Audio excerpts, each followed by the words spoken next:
Suatu kali Nabi Muhammad SAW pernah diikuti oleh Sayyidatuna Aisyah, karena Sayyidatuna Aisyah berpikir Nabiullah, kekasihnya, suaminya, pindah ke rumah istri yang lain.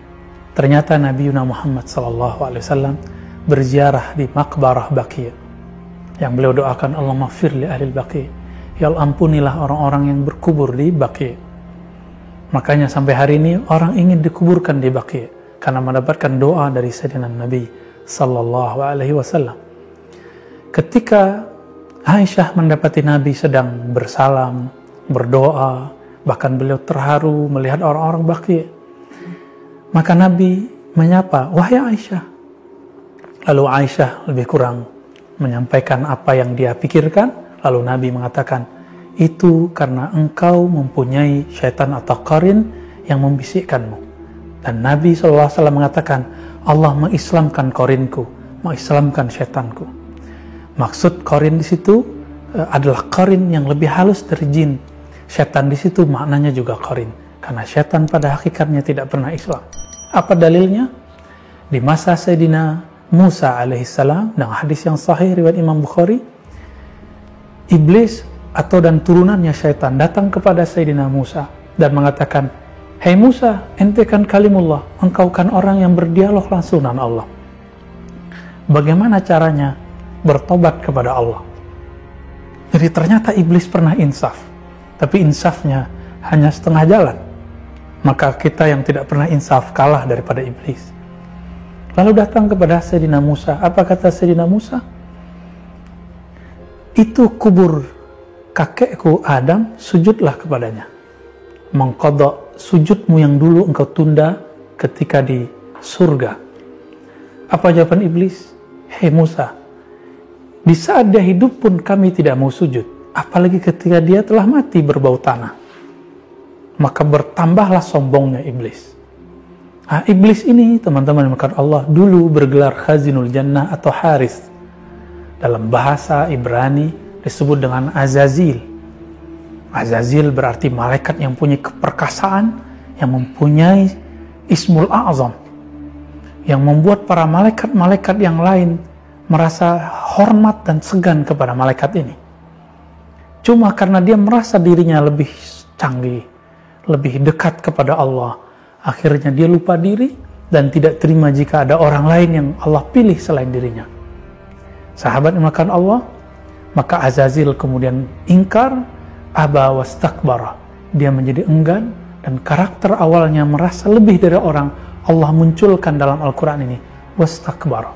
Dia merasa dirinya besar, merasa dirinya lebih utama. Maka hati-hati, jika ada di antara kita merasa lebih pintar dari orang, maka kita telah mewarisi keiblisan dalam diri. Ada mursyid merasa lebih tinggi dari mursyid yang lain.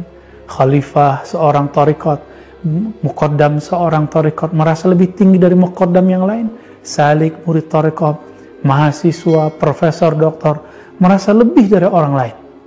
Hati-hati, maka dalam dirinya ada kegelapan-kegelapan iblis. Na'udzubillah min dzalik.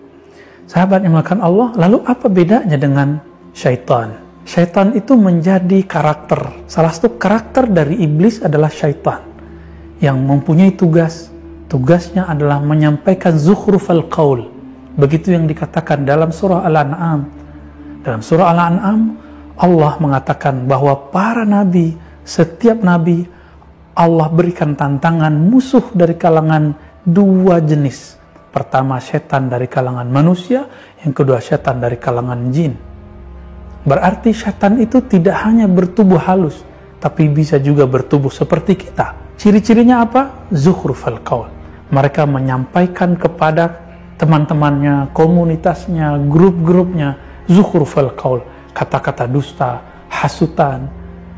Inilah kemudian menzahir di masa Rasulullah menjadi masjid dirar, orang yang ingin memudaratkan Nabi dan para sahabat, orang-orang yang memainkan konspirasi, orang-orang yang ingin menipu daya umat. Orang-orang ini di dalam dirinya hanya ada kegelapan syaitan. Mereka adalah syaitannya manusia. Nauzubillah min dzalik. Meskipun di dalam ayat ini sangat umum sekali, ternyata ada ayat yang sudah kita hafal dari dulu. itu lebih jelas menyebutkan tentang setan manusia. Wa idza laqul ladzina amanu qalu amanna, surah Al-Baqarah ayat 14. Jika mereka bertemu orang beriman, mereka mengatakan kami beriman. Ini ciri-ciri setan manusia. Wa idza khalau ila syayatinihim, jika mereka menyendiri, tidak ada lagi orang beriman tadi, berkomunitas dengan setan-setan mereka. Setan di situ adalah teman-teman mereka yang bertubuh fisik manusia tapi berfikir seperti iblis. Nauzubillah min dzalik. Sahabat yang melakukan Allah, maka setan bisa jadi kalangan jin, boleh jadi juga dari kalangan manusia. Semoga kita bukan bagian dari mereka. Lalu apa bedanya dengan qarin dan jin? Qarin adalah jin yang halus, yang dia menyertai kita setiap kita lahir.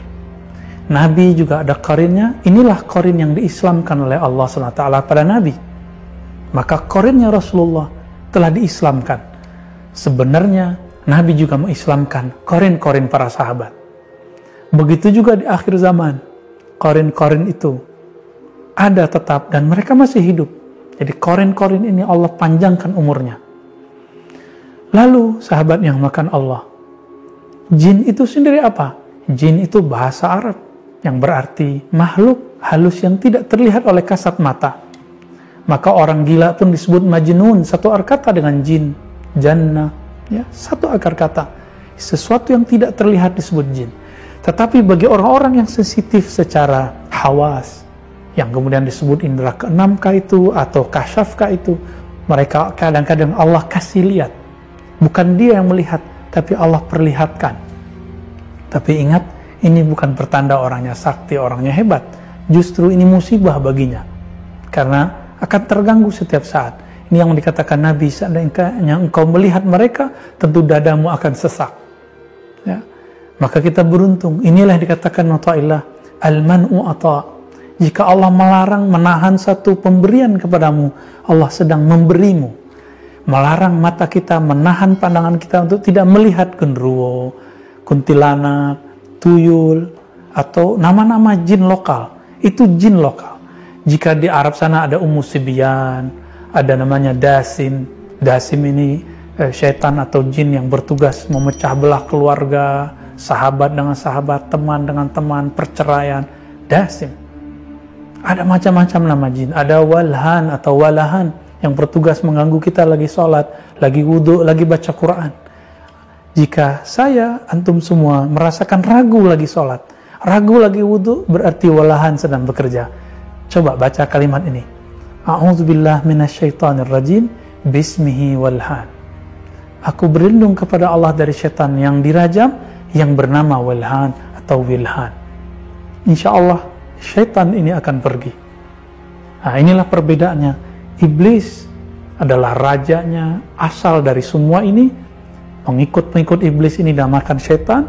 Setan itu ada yang halus dengan jin, ada yang berfisik seperti kita, manusia. Lalu ada qarin dan jin biasa. Qarin yang halus menyertai kita. Inilah yang kadang membisikkan yang tidak benar. Inilah yang membuat kadang ada orang mengalami penyimpangan seksual, berpikir, berkhayal yang tidak benar. Sedangkan jin yang lain, itu jin yang kadang-kadang dia punya urusan sendiri atau kadang mengganggu kita. Wassalamualaikum warahmatullahi wabarakatuh.